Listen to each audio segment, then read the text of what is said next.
Alors pourquoi est-il important de méditer? En fait, c'est très simple.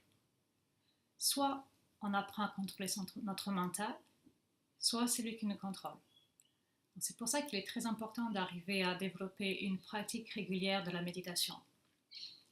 En soi, la méditation, c'est pas très difficile. Il ne faut pas grand-chose. On n'a pas besoin d'avoir beaucoup d'argent, d'aller ailleurs qu'à la maison, d'avoir des disponibilités physiques que les autres n'ont pas. On n'a besoin de rien. On a besoin juste de trouver 20 minutes à une demi-heure par jour pour s'asseoir tranquillement dans un coin et fermer les yeux.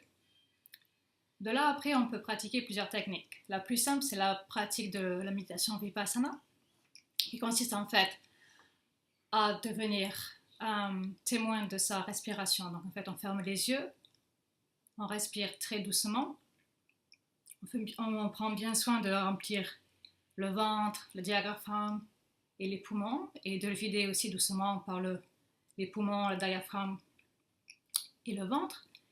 Et en fait, on essaye de garder toute l'attention sur ça, sur le chemin de la respiration dans le corps.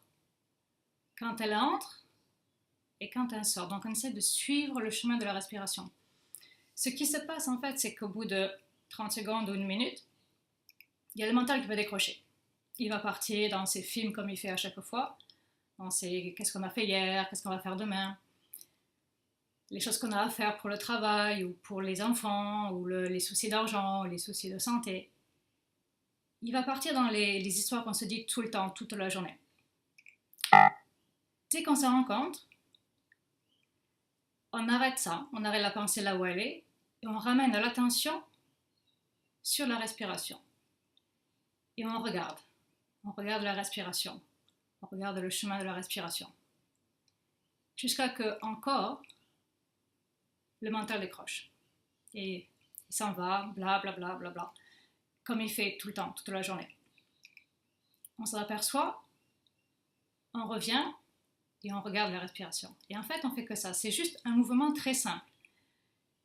C'est le même mouvement qu'on fait en fait sans arrêt, comme si on allait à la gym pour se muscler les bras ou pour se muscler quoi que ce soit. On fait toujours le même mouvement, par exemple.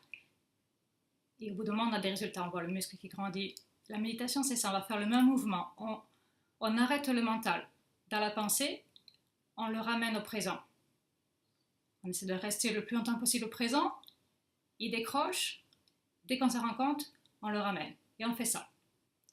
Et on continue à faire ça. Et ce mouvement-là, en fait, c'est celui-là qui va nous faire travailler le mental, en fait. Et on va l'avoir de plus en plus sous notre contrôle.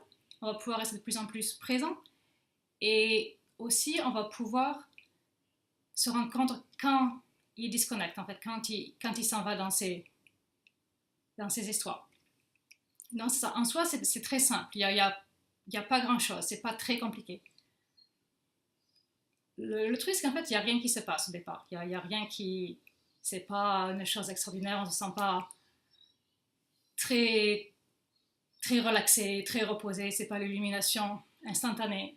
On fait que ça, en fait. On fait que travailler ce mental, à rendre compte quand il part et à le ramener au présent. Mais en soi, si on fait ce travail jour après jour, semaine après semaine, mois après mois, on va doucement prendre pouvoir au-dessus de nos pensées, en fait, prendre pouvoir de notre mental. Et ça, c'est formidable, en fait, parce que sinon, ce qu'on fait, c'est qu'on passe toute la journée, toute notre vie, à écouter ce que le mental nous dit. Et on ne se rend pas compte, en fait, qu'on a le choix et le pouvoir de changer ça.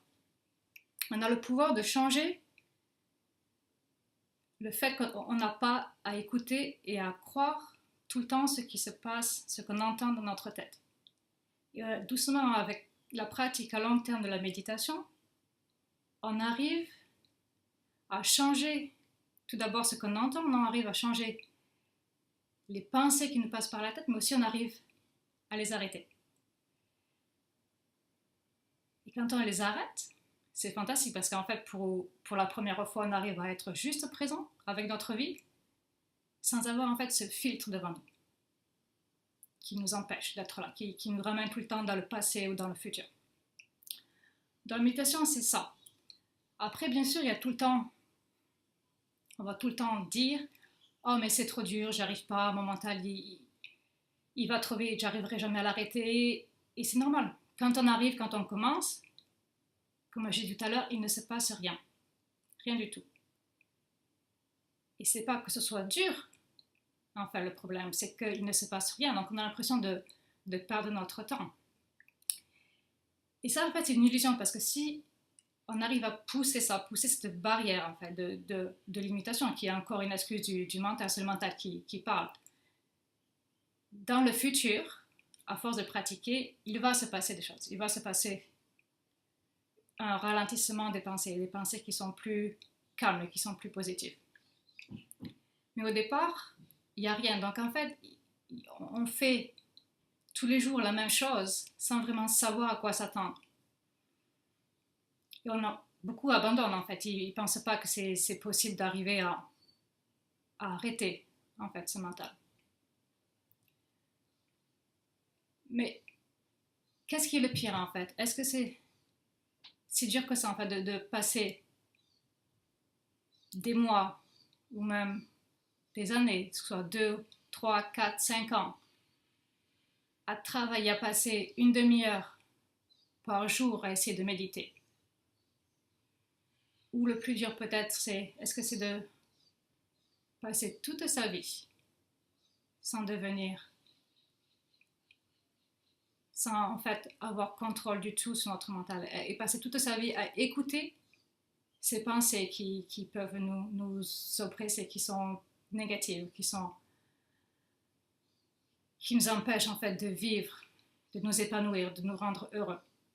Donc quand on dit oh mais c'est trop difficile, j'y arrive pas, c'est ça qu'il faut se demander. C'est quoi qui est le plus difficile? C'est de passer quelques années en fait à travailler pendant une demi-heure par jour, ou c'est le plus difficile de passer toute sa vie à subir ce mental? Donc c'est à vous de choisir après, c'est à vous de faire ce choix. Mais